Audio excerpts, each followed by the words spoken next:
Your love gives me such a thrill, but your love don't pay my bills. Gimme some money, baby. Those words, scribbled out by a 9-year-old receptionist sitting at a piano next to her boss, became one of the most influential songs in American music history, a song later covered by the Beatles and the Rolling Stones. On the 21st of August 2026, Janie Bradford Hobbs, the woman behind those words, passed away at the age of 87 following an extended illness. Today, we're telling the real story of a songwriter who helped build Motown Records from the very beginning, before the label even had a name. Janie Bradford Hobbs died on Friday, August 21st, at Cedars-Sinai Medical Center in Los Angeles, following an extended illness, according to a statement from her family. Motown founder Berry Gordy, her longtime friend and songwriting, and that Janie was there with him from the very beginning, before there was even a Motown, adding that she would always hold a very special place in his heart and in the Motown family. Gordy went on to describe Bradford as one of a special group he'd always thought of as the original Motown family, the unsung heroes who believed in the dream before anyone knew what Motown would become. He closed by saying simply that he would miss her spirit, her laughter, and her friendship. As of this recording, the family has not disclosed the specific nature of her illness beyond describing it as extended, and out of respect for their privacy during this time, we won't speculate further. The Motown Museum in Detroit also paid tribute, noting that Bradford Hobbs had remained a beloved, familiar presence at the museum's exhibit openings, Founders' Day celebrations, and galas over the years, a reflection of just how deeply connected she remained to the label's legacy throughout her life. Janie Bradford was born on the 2nd of June 1939 in Charleston, Missouri. As a young girl, she found her calling toward writing after her idol, the celebrated poet Robert Frost, visited her high school, an experience that helped set her on a lifelong creative path. She later moved to Detroit to live with her older sister, singer Clea Ethel, and it was there, as a teenager, that she became close neighborhood friends with a young singer named Jackie Wilson, who had just charted with his breakout solo single, Reet Petite. That friendship would end up changing the course of American music history. Wilson introduced Bradford to a young, ambitious songwriter and producer named Berry Gordy in the late 1950s. In 1958, Gordy hired her as a receptionist at his fledgling record label. What followed became one of the most storied creative partnerships of the early Motown era. As Gordy was working on a new song at the piano one day, Bradford joined him and added her own verse on the spot, the now legendary line about love not paying the bills. That contribution became the foundation of Money, That's What I Want, first recorded by Barrett Strong in 1959.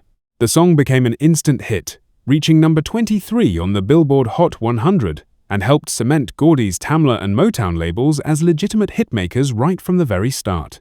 The song's cultural reach only grew from there, later covered by both the Beatles, on their second album with the Beatles, and the Rolling Stones, on their very first UK EP, cementing its place as one of the most widely covered early rock and R&B standards in music history. Bradford's contributions to Motown extended far beyond that single song. Over more than 25 years with the label, she co-wrote Too Busy Thinking About My Baby, first recorded by The Temptations before becoming a top 5 hit for Marvin Gaye in 1969. She also wrote Your Old Standby for Mary Wells, Contract on Love for a young Stevie Wonder, I Am Me for Diana Ross, and songs recorded by the Marvelettes, the Supremes, and Martha and the Vandellas, among many others. Bradford eventually transitioned from songwriting into a leadership role at the label, becoming head of writer relations for Joe Beat, Motown's influential publishing company, a position that placed her at the center of the label's business operations for years afterward. After leaving Motown, Bradford continued giving back to the music community that had shaped her career. In the 1990s, she founded the annual Heroes and Legends Awards, an event that ran for roughly 3 decades, honoring major music icons while also awarding scholarships to students pursuing higher education. Berry Gordy specifically noted that her annual gatherings always felt like old home week, adding that Bradford had a wonderful way of keeping that sense of family alive among everyone who'd worked alongside her at Motown. Just this past June, only months before her passing, Bradford was formally inducted into the Women's Songwriters Hall of Fame, a fitting, well-earned honor recognizing a career that had shaped popular music for well over 6 decades. Janie Bradford's cause of death has not been specified beyond the family's description of an extended illness leading to her passing at Cedars-Sinai Medical Center. Given that she remained active and publicly visible well into her final years, including her recent Hall of Fame induction and her continued presence at Motown Museum events, her declining health appears to have unfolded relatively privately, away from public reporting, until her passing was announced this past weekend. Out of respect for her family during this time, we won't speculate on further medical details that haven't been made public. Janie Bradford Hobbs is survived by her husband of 55 years, Wardeen Hobbs, a marriage that spanned more than 5 decades and the vast majority of her adult life. She is also survived by her 2 children, daughter Nicole Hobbs and son Lance Finney, her daughter-in-law Carolyn, and her 2 grandsons, Bradford and Austin. Funeral services had not yet been finalized at the time of the family's announcement. Given the length and evident stability of her marriage, and the closeness reflected in tributes describing her sense of family, both at home and throughout her Motown career, it's clear that Bradford built a deeply rooted personal life alongside her decades of professional accomplishment. Given Janie Bradford's decades-long career as a credited songwriter on some of the most enduring hits in American music history, songs that have generated ongoing royalties for well over 60 years through original recordings, countless cover versions, and continued licensing use, her estate carries real, lasting financial value, even though no specific, official net worth figure has been publicly reported for her. Her ongoing songwriting credit on Money, That's What I Want, alone, a song still performed, licensed, and referenced regularly across popular culture today, represents a significant and continuing legacy asset, quite fitting for the woman who wrote its famous opening line about money in the first place.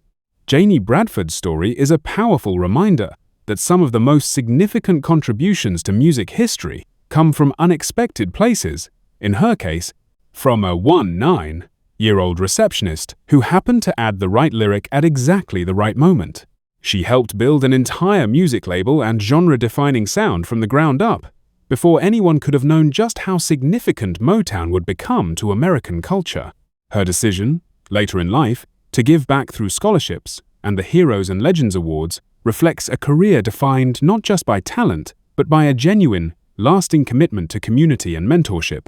Janie Bradford helped write the very first hit for what would become one of the most influential record labels in American music history, and she spent the following decades ensuring that legacy of opportunity extended to new generations of young people through her scholarship work. From a teenager inspired by Robert Frost, to a receptionist who helped launch Motown's very first hit song, to a Women Songwriters Hall of Fame inductee, her impact on American music remains impossible to overstate. She leaves behind her husband Wardeen, her children Nicole and Lance, her grandsons Bradford and Austin, and a musical legacy embedded permanently in the soundtrack of American pop culture. If Janie Bradford's songwriting, or her role in Motown's earliest history, meant something to you, we'd love to hear about it. Leave a comment below sharing your favorite song she helped write, or what her legacy means to you.